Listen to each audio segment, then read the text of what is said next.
Hi, scholars. It's Miss Yavareno again, and we are jumping into narrative. Today during narrative, we're going to be talking about the turning point within a narrative text. Now, the turning point is directly tied to the climax. So before we dive in, let's just make sure that we have the materials that you need for today. So for today, you will need your narrative packet, lesson 22. And you will also need the text, A Walk on the Beach. Please pause this video now to grab your materials. Once you are all set, please unpause the video so we can begin. All right, let's dive in.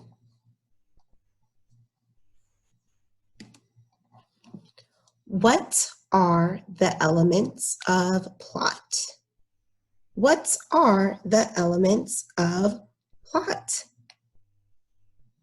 Yes, the elements of plot are exposition, the inciting incident, rising action, climax, falling action, and resolution.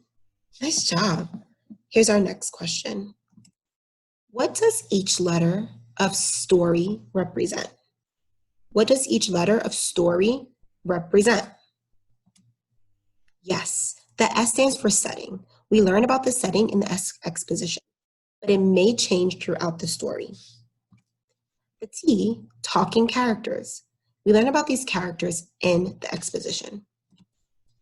O, for oops, there's a problem. We learn about the problem in the inciting incident. R, attempts to resolve. A character tries to solve their problem throughout the climax, where things may get better or worse.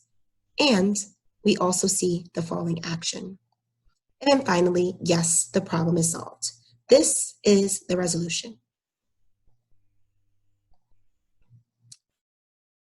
Today we're going to zoom into the turning point or climax of a story. What do you think of when I say turning? That's right, a change in direction. That is exactly how we think of a turning point. The turning point is the moment in the story when the main character experiences a challenge, experiences a change and or acts differently from their determined personality trait. I'm gonna read that one more time. The turning point is the moment in the story when the main character experiences a change and or acts differently from their determined personality trait. Now, how do we identify the turning point? Well, the first thing we must do is identify the elements of plot, the problem, attempts to resolve, and the solution. Then we need to zoom into what the character does and says throughout multiple moments in order to determine their personality trait. We also need to make sure that we weigh out multiple pieces of evidence in order to determine the character's best personality trait. Remember, in order for a trait to stick, you must at least prove it with 2 or more pieces of evidence. Last but not least, we identify the moment of change in the character that reveals a contradiction to their personality trait or their true personality trait. This is all important because understanding the turning point helps us better understand the resolution of the story and what the lesson the character learns or the theme of the text.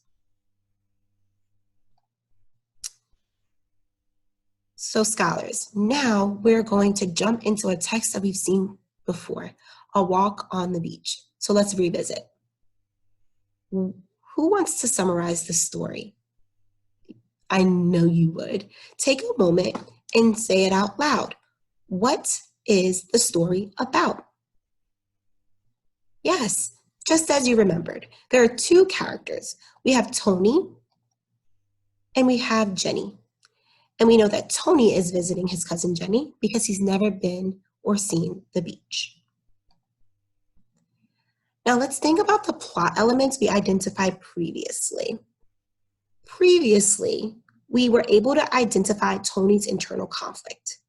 We said that Tony regrets and feels insecure about his decision to visit his aunt and uncle because of Jenny, his cousin. She keeps judging and making fun of him. So at this moment in the text, we understand Tony And we have text evidence to prove it. On page 126, it said, why had he told his parents he would come on this trip? It seems like a great idea last month. Now that he was actually here, he wasn't so sure. Our second piece of evidence was on page 127. She laughed. Those aren't sharks, Tony. Those are dolphins. I don't see how you could mistake them. And our last piece of evidence on page 127, it says, Ginny doesn't seem thrilled about my visit, he thought. Maybe coming to visit his aunt and uncle was not such a great idea after all. But he had finally wanted to see the ocean. Now, thinking about our text evidence, in this internal conflict, we had a new understanding of Tony. We had this understanding that he is insecure and regretful of even coming to the cousin's house. And that was all because of Jenny. And again, we named that Jenny was rude and disrespectful. Now let's think about the plot element the R attempts to resolve. So again, we said that the way that Tony tries to solve his problem, that Tony tries to walk away from Jenny because she makes him feel insecure. This connects to what we think about Tony. He is insecure because I know and we know that insecure people walk away. They don't feel welcome. And we have these pieces of evidence on page 127 where it said, Tony turned away walking down the beach. And on page 127, it said, Jenny watched Tony walk away. So we named that Tony is insecure because we know that insecure people walk away when they don't feel welcomed or included. But I'm noticing something on page 127 when it said, Jenny watched Tony walk away. And my question that immediately popped into my mind is, what is she thinking as she watches him walk away? This brings us to our why, the resolution. So we see that Jenny begins to talk to Tony to try to make him realize she doesn't know anything about the desert. And she stops judging so Tony feels better. So scholars, here we see a change in Jenny. Before we thought she was rude and disrespectful, but now I'm seeing evidence that contradicts this character trait. It says in the text, she apologizes. Let's see, on page 127, it said Tony turned and started walking down the beach. And it said Jenny watched Tony walk away. And in that moment, we're seeing that Jenny is starting to feel a little bad about the way in which she's treating Tony. So right now, we thought that she was rude and disrespectful, but now we see evidence that says otherwise. She apologizes and shows vulnerability by saying she would be scared in the desert. She's showing she's actually pretty understanding of Tony and his situation of never seeing the ocean.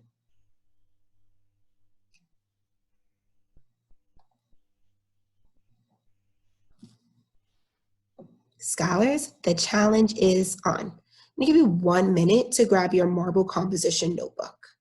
Give you 1 minute to grab your composition notebook. All right, you ready? Let's continue. Scholars, let's think now. Based on the work we just did, what is the turning point of the story? A walk on the beach. What is the turning point of the story? A walk on the beach. In your marble composition notebook, you're going to write your R and the A for this focus question. What is the turning point in the story? A walk on the beach. You're going to pause this video as you write your R and the A and unpause when you are ready. Beautiful. Welcome back. So scholars, let's see if your RA matches mine. Here's what I have. After reading A Walk on the Beach, I learned that the turning point of the story is when Tony walks away from Jenny and she watched. Yes, we also now need to include why is this moment important? All right, get ready, Go. And remember, you can pause this video and then unpause when you're ready.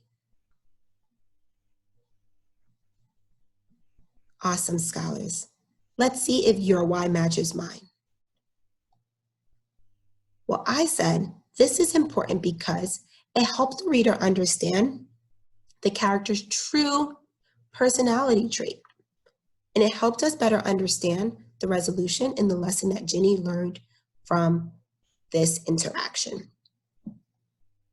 Excellent work, scholars, on your R and your A. Now it is your turn.